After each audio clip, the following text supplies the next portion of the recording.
Una embolia es consecuencia de una trombosis, exactamente, Armando. Básicamente, digo, coloquialmente, ustedes van a escuchar que los pacientes refieren, es que le dio una embolia cerebral, le dio una embolia pulmonar, pero básicamente se está refiriendo a una enfermedad eh, por un émbolo. Entonces estaríamos hablando de un accidente vascular cerebral, una embolia cerebral, o un infarto al miocardio, un émbolo en el corazón, o una embolia pulmonar, una tromboembolia pulmonar, enfermedad del pulmón.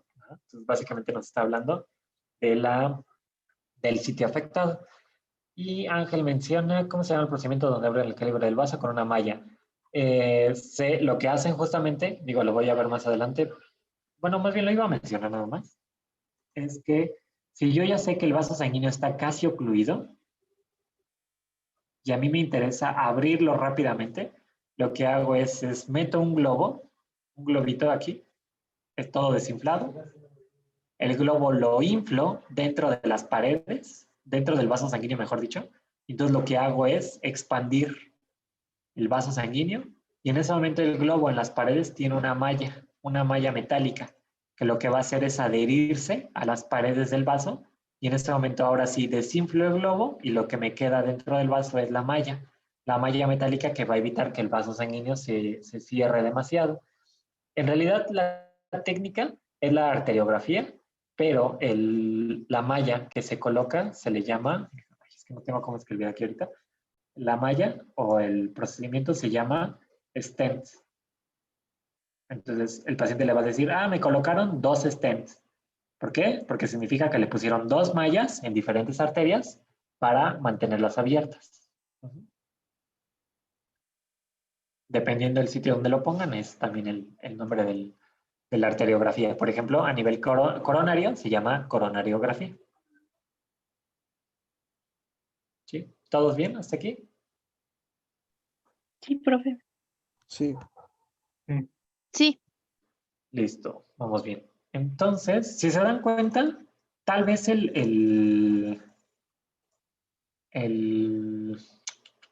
la patología, o sea, no es así como tan complicada de entenderla, pero más bien la clínica es el punto más importante. Todas confluyen en cierre parcial o cierre total del vaso sanguíneo, secundario a la placa de ateroma, ruptura, formación de trombo o liberación del trombo y formación de un émbolo. ¿Cuánto tiempo puede vivir el paciente con una de ellas? En realidad puede vivir toda la vida con un stent, porque el stent se queda pegado a las arterias y entonces no se separa. Más bien el problema es que la arteria vuelva a formar otra placa de ateroma adelante de donde se puso el stent y entonces no se va a cerrar atrás, sino se va a cerrar adelante. Y esto secundario a los malos hábitos alimenticios, falta de actividad física, etcétera. Entonces, en realidad, sería, usted paciente ya tuvo un infarto, ya le hicimos un procedimiento para abrirle el vaso, tendría que cambiar la mentalidad para que no le vuelva a ocurrir esto. A menos que tenga enfermedades genéticas en las que almacenan lípidos, pues ahí sí el tratamiento es enfocado a darle fármacos que favorezcan el no acumular tanto lípido. Pero pues bueno, esa es otra cosa, ¿no? En la que el paciente no puede evitarlo. Pero pues aquellos pacientes que comen exceso de grasas, que no hacen nada de actividad física, que tienen antecedentes de infarto en la familia, tienen hipertensión, pues es como si tuviera toda la mezcla ideal para que le diera un infarto, ¿no? Y no solo en el corazón, en realidad en cualquier parte del cuerpo. Ok, listo.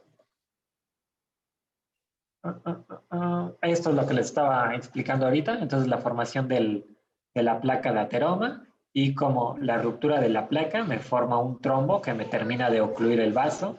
Puede ser entonces una oclusión total, puede ser una oclusión parcial. Y ya. Ahora, como les mencionaba al inicio, no solo es la formación de la placa, sino además el evento asociado, la vasoconstricción.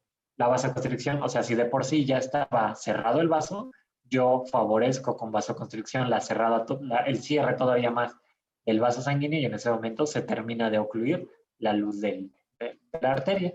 Esto además me favorece la destrucción de la placa mecánicamente, porque están de acuerdo que al yo movilizar el vaso, es como si yo quebrara la placa y en ese momento se rompiera.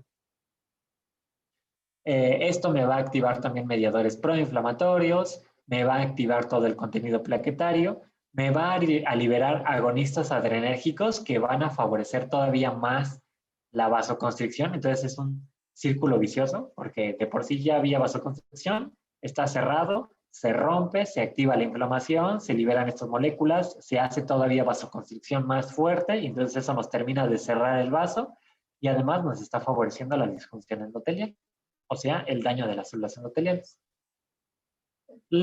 Esta tabla es como una forma de resumir bastante el tema porque nos habla del porcentaje de cierre del vaso sanguíneo, de si hay o no asociada ruptura de una placa ateromatosa y si hay o no formación de trombos.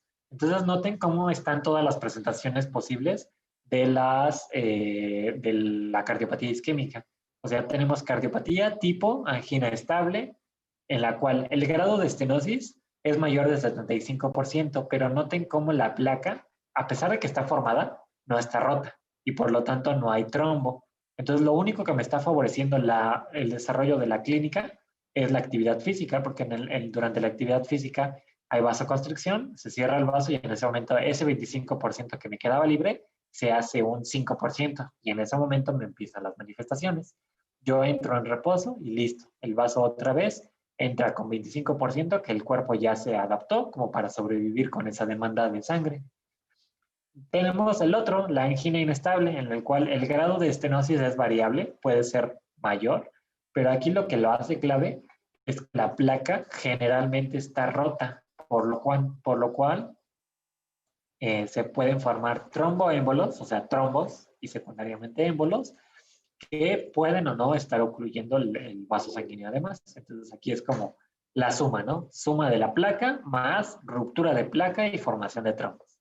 El infarto transmural, ya habíamos dicho entonces que el grado de estenosis era variable, no es completo, pero también igual va asociado la ruptura de placa y aquí sí el trombo ocluye completamente el vaso. En el infarto subendocárdico, el grado de estenosis es variable, la ruptura aquí es variable, pero más bien lo que lo hace característico es que ya sea que el trombo esté completo o haya un émbolo que me tape vasos más distales.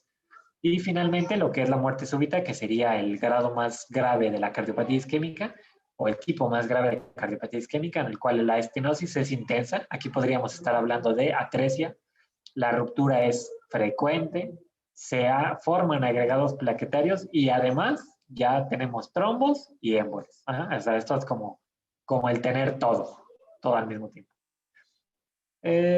¿Dudas de esto, de esta tablita? Creo que no. Ok. No, doctor. No, profe. Ángel menciona, y ahí se forman los vasos colaterales. Sí, exactamente. Generalmente cuando el cuerpo tiene disminución de flujo sanguíneo a partir de un vaso, lo que hace es activar rutas que favorezcan la creación de nuevas ramas, o sea, la formación de vasos colaterales para tratar de irrigar de otro lado el vaso sanguíneo. El problema es que estos vasos colaterales no siempre son buenos en cuanto a que la estructura no es buena y entonces se pueden romper muy fácilmente estos vasos colaterales. Ok. Ahora, entonces, hablando de los síndromes isquémicos, pues ya les dije, ¿no? Que tenemos, bueno, esta es otra forma de clasificar a la cardiopatía isquémica. Puede ser síndromes coronarios agudos, crónicos, la cardiopatía isquémica asintomática o la cardiopatía isquémica subclínica.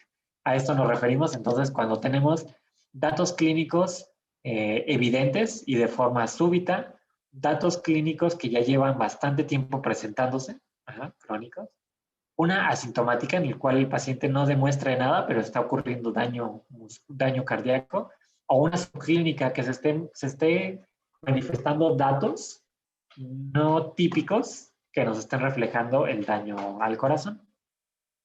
Dentro de los coronarios agudos encontramos lo que es la angina inestable y el infarto agudo al miocardio, porque como ya mencionamos, La angina inestable es cuando el daño al corazón se presenta en reposo y esto nos quiere decir que la placa es muy inestable y además se están formando trombos. O el infarto es cuando ya se ocluyó completamente el vaso y pues nos está dando la muerte cardíaca. Entre los síndromes coronarios crónicos, pues aquí aparece más bien la angina estable, aquella en el cual la oclusión del vaso es grande, pero no es tan grande como para darme manifestaciones en cualquier momento, sino solamente en actividad física. Entonces, a esta se le considera parte del síndrome coronario crónico. O la otra, la miocardiopatía isquémica crónica, en el cual el corazón, como está ocurriendo disminución de la irrigación y muerte muscular, lo que hace el corazón es engrosar a los músculos que quedan vivos. Entonces, poco a poco esto me está favoreciendo que además los vasos que quedan dentro se ocluyan. Y entonces, esto es de manera crónica. Este ejemplo de la miocardiopatía isquémica crónica, más bien este tipo, el mejor ejemplo es un deportista, ¿cómo decirlo? Un paciente que hace demasiado ejercicio en gimnasio, en el cual tiene hipertrofia de todos los músculos, pues obviamente por la actividad física, pero así como crecen todos los músculos, crece el corazón. Entonces el corazón se está hipertrofiando porque están aumentando las demandas de oxígeno y dentro de las paredes musculares se quedan atrapados los vasos sanguíneos. Entonces va a llegar un punto en que el corazón ya creció demasiado que en algún momento se puede ocluir por contracción muscular el vaso sanguíneo y en ese momento ocurre una especie de infarto en un paciente que nosotros consideraríamos que es sano. Ajá.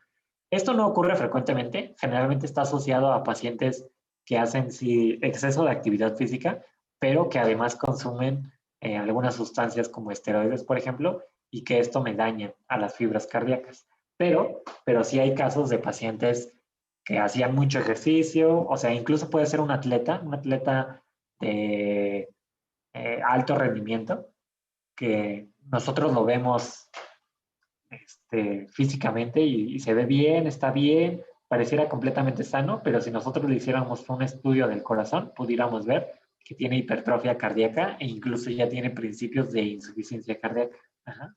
Entonces, por eso es que de aquí surge también lo que es la medicina del deporte, ajá, porque a pesar de que pensaríamos que todo está bien en esos cuerpos, pues en realidad se están activando otros mecanismos compensatorios porque el cuerpo demanda más oxígeno.